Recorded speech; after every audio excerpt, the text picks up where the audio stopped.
Kembali lagi bersama kita di buku harian Romo Pacarik yang akan bercerita tentang sejarah-sejarah di Desa Loano. Setelah kemarin kita bercerita tentang asal muasal Desa Loano, mulai dari asal kenapa namanya Loano, dan sekarang kita berada di mana, Pak? Kita saat ini di Pager Buto kalau Pager orang Buto. menyebut itu Pager. Nah, kalau secara arti apa sih Pagar Boto? Mungkin nggak semua orang tahu apa sih itu Pagar Boto artinya.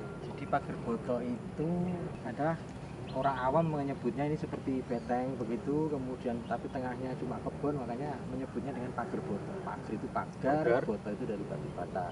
Jadi pagar dari batu bata ya. Iya. Dan situs ini kapan Pak dibangun? Kalau menurut catatan yang ada literasinya, kami sampai hari ini belum menemukan kapan tepatnya. Tapi kemarin pada tahun 2017 yang lalu BPCB pernah ke sini, kemudian juga belum ada simpulan. Belum ada simpulan. Kemudian ada satu komunitas di kawan kami ya, komunitas Desa Warnanas, jadi komunitas sejarah Desa Warnanas Semarang itu, mereka memperkirakan bahwa batu bata ini mirip Pajang tapi tidak seperti Pajang, cenderungnya ke Majapahit. Majapahit. Jadi mungkin kalau dari asumsi itu ya, ini asumsi ya, bukan simpulan, ini asumsi, mungkin ini didirikan sejaman dengan Majapahit. Berarti apakah bisa kita katakan bahwa Pagar Boto ini merupakan peninggalan dari Kadipaten Loano, Pak? Ya pasti. Jadi ini Pager Boto ini konon katanya itu dulu adalah rumah besar untuk Adipati Loano. Kadipaten Loano. Tapi kalau untuk pada masa Kadipaten siapa, apakah itu diketahui pembangunannya? Kalau pembangunannya, kalau kita merujuk ke Majapahit ya, dengan asumsinya teman-teman dari komunitas sejarah Desa Warnana itu, kalau kita merujuk ke Majapahit, berarti berdirinya sekitar pada tahun 1200 sekian, gitu kan? Karena di riwayat yang kemarin kita sampaikan itu, penguasa Loano itu adalah menantu dari Majapahit ya, berarti antara sekitar 1290 sekian ya, karena Majapahit sendiri kan berdiri kan antara 1292. Berarti berdirinya pada masa Majapahit. Dan Majapahit. mungkin bisa dipengaruhi juga oleh gaya Majapahit, arsitektur Majapahit gitu, Pak. Mungkin ya, karena Pager Boto ini tidak ada bangunan yang spesifik menunjukkan era apa gitu, jadi hanya sebatas tembok yang melingkupi gitu. Kalau di BPCB itu menyebutnya bukan Pager Boto tapi Beteng Loano. Benteng Loano. Jadi apa ya? Itu tadi tempat tinggal Adipati Loano, karena ini kalau dilihat dari strukturnya kan bukan benteng pertahanan ya, tapi cuma sekedar benteng perlindungan untuk kediaman gitu. Kediaman.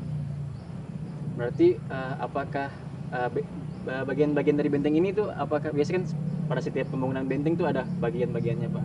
Nah, kalau di Pagar Boto sendiri apakah ada pembagian-pembagian seperti itu? Kalau kita lihat dari map ya, artinya kita petakan, bukan dari map, mohon maaf. Kita petakan itu Pager Boto ini ada 3 sektor. Saya sebutnya 3 sektor.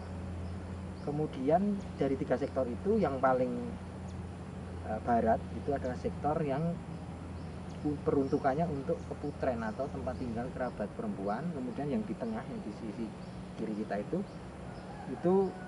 untuk keluarga inti atau keluarga batin. Jadi itu tempat tinggal resmi Adipati Loano ada di tengah. Kemudian yang tempat kita berdiri ini kemungkinan adalah kesatrian. Kesatrian dengan ditunjukkan dengan ada ini, kita di sebelah kanan kita ini dulu Palagan, artinya lapangan luas. Kemudian kenapa di sektor tengah kami berkesimpulan bahwa ini tempat tinggal para raja, karena di situ ada bekas fondasi yang mungkin dulunya adalah pendopo atau rumah besar gitu. Dan kenapa yang sektor paling barat kita sebut untuk tempat tinggal kerabat perempuan, karena di sana itu ada bekas dapur.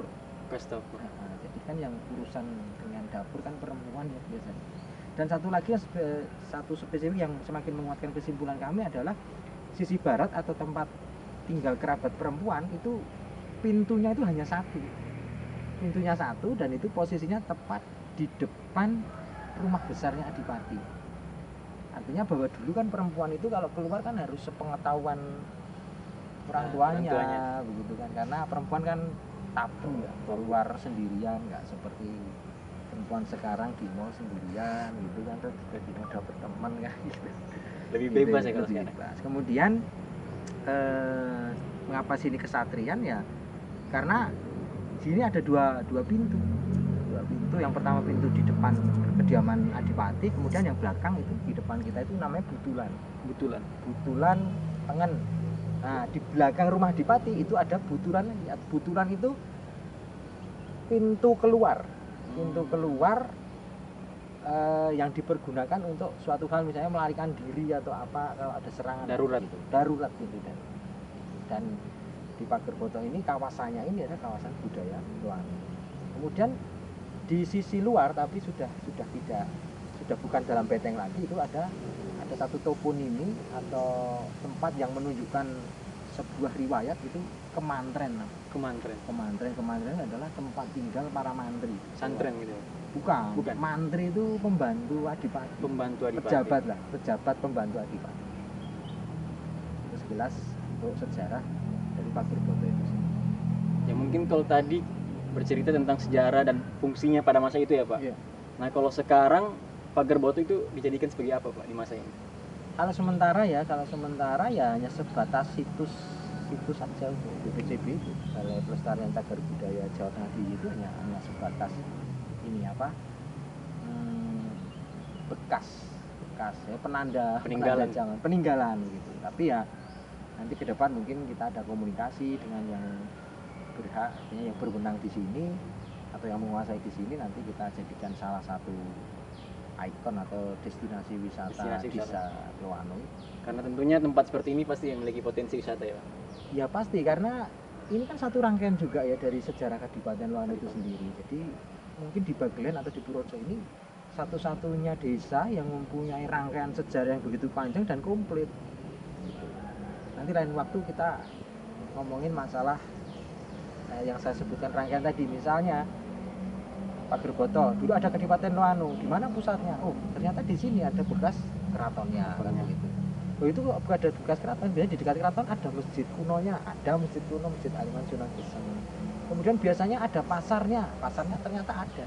Dan ini kalau mengutip dari Ibu Riris Purbasari ya, dia seorang kurator di BPCB itu, memang dia menyimpulkan bahwa kawasan budaya Loano ini itu memang memenuhi syarat untuk sebuah satu konsep kota kuno, kota Mataram Islam kuno begitu. Karena di sisi timur ada pasar, kemudian ada tempat toponimi tadi saya sebutkan, ada Kemantrennya, berarti tempat tinggal para mantri, kemudian ada bekas rumah besar atau keratonnya, kemudian ada masjid. Kemudian yang semakin menguatkan adalah ada bekas alun-alun kecil. Alun-alun kecil yang sekarang menjadi SD Loano. Oh, tepat di sebelah sana ya. Ya, tepat di sebelah barat dari ini, situs Pagerboto. Jadi kalau menurut saya ya ini penting. Kalau kita mau belajar sejarah disertai dengan bukti-bukti itu semakin menguatkan kita dan semakin menggali keingintahuan kita. Semakin menarik kalau ada buktinya. Menarik gitu. Ya, tapi kalau sekarang juga dilihat apakah di sini terdapat makam-makam gitu Pak di Pagerboto ini? Kalau di Pagerboto ini nuansa mistisnya masih kental ya. Jadi kental di dalam bekas rumah yang kami sebut di sektor tengah tadi, yang bekas kediaman Adipati itu ada makam ya, tapi makam bayi lah, kita sebutnya Kiai Bajang. Bajang itu kan bayi yang mungkin lahir meninggal atau sebelum lahir itu sudah meninggal kemudian baru lahir, itu dimakamkan di sana. Memang ada beberapa orang yang melakukan laku sesiring itu ya memuja gitu. Di sana ada. Kemudian memang kalau kita bicara tentang mistik tadi ya, di sisi kita di belakang sana ada satu rumpun pohon bambu kuning yang itu dipercaya dulu tempat semedi ya, tempat semedi atau tempat menyepi dari mungkin Adipati Loano atau penguasa Loano itu sendiri. Dan sampai hari ini aura mistisnya ya masih cukup kental dan kentara. Jadi nanti mau mencoba ujinya nggak apa-apa, bisa. Ya. Dan mungkin tidak jauh dari Pagerboto ini terdapat juga peninggalan dari sejarah Loano ini. Salah satunya adalah Masjid Sunan Geseng ya Pak. Ya, nanti mungkin kita bisa berkunjung Nah, ke sana. nanti kita akan berkunjung ke sana dan akan kita publish di episode di episode selanjutnya seperti itu. Ya mungkin sekian untuk cerita tentang Pagar Boto ini, dan jangan lupa untuk terus ikuti channel dari Pak Erwan Wilogo, dan khususnya untuk cerita buku harian Romo Carik yang akan bercerita tentang sejarah dari Desa Loano ini.